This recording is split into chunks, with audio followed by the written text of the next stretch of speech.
أشهد أن لا إله إلا الله وحده لا شريك له وأشهد أن محمدا عبده ورسوله أما بعد فأعوذ بالله من الشيطان الرجيم بسم الله الرحمن الرحيم سامعین و ناظرین کرام، السلام علیکم ورحمۃ اللہ وبرکاتہ۔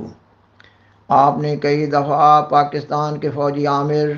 جنرل ضیاء الحق کے عبرتناک انجام کا قصہ سنا ہوگا اور پڑھا ہوگا۔ اس لیے اگر یہ کہا جائے کہ آج کے پروگرام میں ضیاء الحق کے عبرتناک انجام پر بات کی جا رہی ہے تو شاید آپ کے دل میں یہ خیال گزرے کہ یہ تو جانی پہچانی کہانی ہے اور شاید آپ اس کہانی کو سننا نہ چاہیں،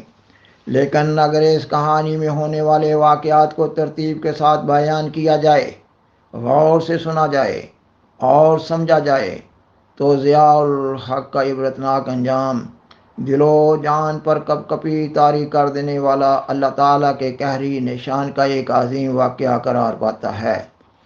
اور ایک انسان بے ساختہ پکار اٹھتا ہے کہ ایسا ہوتا ہے خدا تعالیٰ کا قہری نشان۔ سیدنا حضرت مرزا غلام احمد قادیانی امام مہدی و مسیح موعود علیہ السلام اپنی ایک فارسی نظم کے ایک شعر میں بیان فرماتے ہیں: کرامت گرچہ بے نام و نشاں است، بیا بنگر ز گلمان محمد صلی اللہ علیہ وسلم۔ یعنی اس زمانہ میں کہا جا رہا ہے کہ کرامات اور معجزات کا ظہور نہیں ہوتا، مگر ایسا نہیں۔ آئیے دیکھیے، اللہ تعالیٰ سیدنا حضرت محمد رسول اللہ خاتم الانبیاء صلی اللہ علیہ وسلم کے غلاموں کے ذریعہ آج بھی اپنے معجزات کا ظہور فرما رہا ہے۔ اس مذکورہ تناظر میں آج کا پروگرام کتاب سلسلہ احمدیہ جلد 4 کے صفحہ 391 تا 401 کے حوالہ سے پیش کیا جا رہا ہے۔ یہ اس پروگرام کی پہلی قسط ہے۔ پاکستان کے فوجی عامر جنرل ضیاء الحق نے برسر اقتدار آنے کے چند ہفتے بعد ہی احمدیت کے خلاف زہر اگلنا شروع کر دیا۔ بحوالہ اخبار نوائی وقت 13 ستمبر 1977 بیان کیا جاتا ہے کہ اس نے اپنے ایک بیان میں کہا کہ ہم قادیانیوں کو غیر مسلم قرار دے چکے ہیں۔ 6 تا 8 اکتوبر 1978 کو ضیاء حکومت کے زیر اہتمام پہلی ایشیائی کانفرنس کا انعقاد کیا گیا۔ اس کانفرنس کی مطبوعہ رپورٹ میں لکھا گیا ہے کہ احمدیوں کے غیر مسلم ہونے اور ان کے بائیکاٹ کرنے کی قرارداد منظور کی گئی۔ 24 مارچ 1981 کو جنرل ضیاء نے عبوری آئین کے لیے ایک نئی شق کا اضافہ کر کے وضاحت کی کہ قادیانی غیر مسلم ہیں۔ 30 مئی 1981 کو ضیاء حکومت نے جماعت احمدیہ کے زیر اہتمام شائع ہونے والے قرآن مجید بامحاورہ اردو ترجمہ المعروف تفسیر صغیر کو ضبط کر لیا۔ 18 نومبر 1983 کو جنرل ضیاء نے بیان کیا کہ میں قادیانیوں کو کافر سے بھی بدتر سمجھتا ہوں۔ حکومت پاکستان کے سربراہ فوجی عامر کے ایسے بیانات کے بد اثرات کے تحت احمدیت مخالف علماء نے جماعت احمدیہ کے خلاف ملک بھر میں فتنہ فساد کی آگ بھڑکا دی۔ سامعین و ناظرین کرام، بحوالہ اخبار روزنامہ جنگ لاہور 20 دسمبر 1983 بیان کیا جاتا ہے کہ 19 دسمبر 1983 کو جنرل ضیاء نے اپنے ایک غضب آلود بیان میں احمدیوں کو منافقین اور مشرکین قرار دیتے ہوئے دھمکی دی کہ انہیں ختم نبوت یا نظریہ اسلام سے کھیلنے کی اجازت نہیں دی جا سکتی۔ پاکستان میں جماعت احمدیہ کے خلاف پیدا کیے جانے والے ان حالات کے پس منظر میں سیدنا حضرت خلیفۃ المسیح رابع رحمہ اللہ تعالی نے اپنے عہد خلافت کے دوسرے جلسہ سالانہ دسمبر 1983 کے موقع پر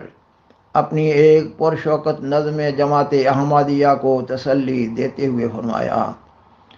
دو گھڑی صبر سے کام لو ساتھیو، آفت ظلمت و جور ٹل جائے گی، آہے مومن سے ٹکرا کے طوفان کا رخ پلٹ جائے گا، رت بدل جائے گی۔ تم دعائیں کرو، یہ دعائیں ہی تو تھی جس نے توڑا تھا سر کبر نمرود کا، ہے ازل سے یہ تقدیر نمرودیت، آپ ہی آگ میں اپنی جل جائے گی۔ یہ دعا ہی کا تھا معجزہ کہ عصا ساحروں کے مقابل بنا اژدہا، آج بھی دیکھنا مرد حق کی دعا، سحر کی ناگنوں کو نگل جائے گی۔ ہے تیرے پاس کیا گالیوں کے سوا، ساتھ میرے ہے تائید رب الورا، کل چلی تھی جو لیکھوں پہ تیغ دعا، آج بھی اذن ہوگا تو چل جائے گی۔ دیر اگر ہو تو اندیر ہرگز نہیں، قول املی لہم ان قیدی متین، سنت اللہ ہے لا جرم بالیقین، بات ایسی نہیں جو بدل جائے گی۔ خاکسار بیان کرتا ہے کہ 17 فروری 1983 کو ایک خاص سازش کے تحت اسلم قریشی کی پراسرار گمشدگی کا ڈھونگ رچایا گیا اور اس کے اغوا اور قتل کا جھوٹا الزام حضرت امام جماعت احمدیہ پر لگایا گیا۔ جنرل ضیاء الحق اس ناپاک سازش کی خود بطور خاص پشت پناہی کر رہا تھا اور پاکستان کی پولیس پر دباؤ ڈال رہا تھا کہ اسلم قریشی کو جلد از جلد بازیاب کرایا جائے۔ جنرل ضیاء الحق کے اس مطالبہ کی آڑ میں پاکستان کی پولیس نے ملک بھر میں احمدیوں کے خلاف ظلم و تشدد اور جبر و استبداد کی انتہا کر دی۔ حضرت امام جماعت احمدیہ افراد جماعت کے خلاف ان اذیتوں کے سلسلہ میں اپنی ایک نظم میں بیان فرماتے ہیں، کریا کریا فساد ہوئے تب، فتنہ گر آزاد ہوئے سب، احمدیوں کو بستی بستی پکڑا دکڑا مارا کوٹا۔ خاکسار بیان کرتا ہے کہ خاکسار نے اپنے گزشتہ پروگرام میں اسلم قریشی کے بارے میں کی گئی اس ناپاک سازش کا پورے طور پر پردہ چاک کیا ہے۔ اخبار ڈان کراچی، نوائے وقت لاہور، جنگ لاہور، مشرق لاہور، 15 اپریل 1984 کے حوالہ سے بیان کیا جاتا ہے کہ جنرل ضیاء الحق نے لاہور میں ایک سیمینار میں خطاب کرتے ہوئے کہا کہ قادیانیوں کو اپنے عقائد کی تشہیر کی اجازت نہیں دی جا سکتی۔ اگر انہوں نے اپنی تبلیغ بند نہ کی تو ان کے خلاف سخت اقدامات کیے جائیں گے، ان کے اخبار اور رسائل اور کتب ضبط کر لی جائیں گی۔ سامعین و ناظرین کرام، 26 اپریل 1984 کو جنرل ضیاء نے جماعت احمدیہ کے خلاف بدنام زمانہ صدارتی آرڈیننس نمبر 20 نافذ کر دیا، جس کے نتیجہ میں مخالفین احمدیت کو افراد جماعت کے خلاف پرتشدد کارروائیوں کی کھلی اجازت مل گئی اور حکومت پاکستان کے لیے اس قانون کی آڑ میں حضرت امام جماعت احمدیہ اور افراد جماعت پر ہاتھ ڈالنے کا اور مقدمات قائم کرنے کا جواز مل گیا۔ اس صدارتی آرڈیننس کے نفاذ کے ساتھ ہی ضیاء الحق نے حضرت امام جماعت احمدیہ پر کسی مقدمہ کو ظاہر کیے بغیر مخفی طور پر حکومت کی مختلف ایجنسیوں کو یہ کام سونپ دیا کہ آپ کو گرفتار کر لیا جائے اور خلیفہ وقت اور خلافت احمدیہ کا کام تمام کر دیا جائے، اور پھر 27 اپریل سے مختلف ایجنسیوں کے کئی ایک افراد کو ربوہ کے ماحول میں دیکھا جانے لگا۔ اس صدارتی آرڈیننس کے بعد والے جمعہ کے دن مسجد اقصی ربوہ میں خطبہ جمعہ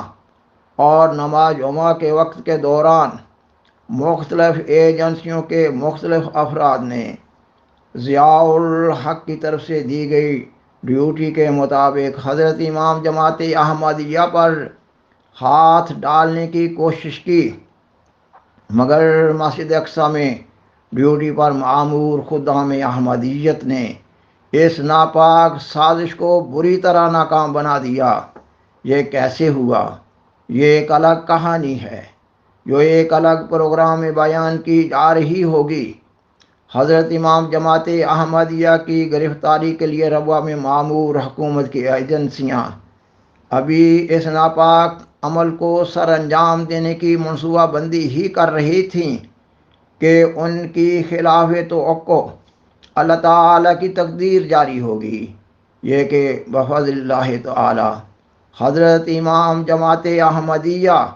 ضیاء حکومت کی اس خطرناک سازش کو پاش کرتے ہوئے 30 اپریل 1984 کو پاکستان سے UK ہجرت کر آئے۔ آپ کی ہجرت کے رد عمل میں جنرل ضیاء الحق کو انتہائی سخت مایوسی ہوئی اور اس کے دل میں جماعت احمدیہ کے خلاف پہلے سے بھی زیادہ جذبہ انتقام پیدا ہوا اور پھر پاکستان کے احمدیوں پر عرصہ حیات تنگ کر دیا گیا۔ احمدیوں پر ناجائز مقدمات بنا کر جیلوں میں ٹھونسا جانے لگا اور جماعت احمدیہ کی تمام علمی و عملی، ادبی و تربیتی سرگرمیوں پر پابندی لگا دی گئی۔ سامعین و ناظرین کرام، یہ مضمون ابھی جاری ہے، انشاءاللہ تعالی آئندہ کے پروگرام میں مکمل کرنے کی کوشش کی جا رہی ہوگی۔ بالآخر درخواست ہے کہ برائے مہربانی اس پروگرام کو دوسروں سے شیئر کریں اور از راہ کرم میں اس چینل کو سبسکرائب کریں۔ جزاکم اللہ تعالی احسن الجزاء وآخر دعوانا ان الحمد للہ رب العالمین۔ والسلام علیکم ورحمۃ اللہ وبرکاتہ۔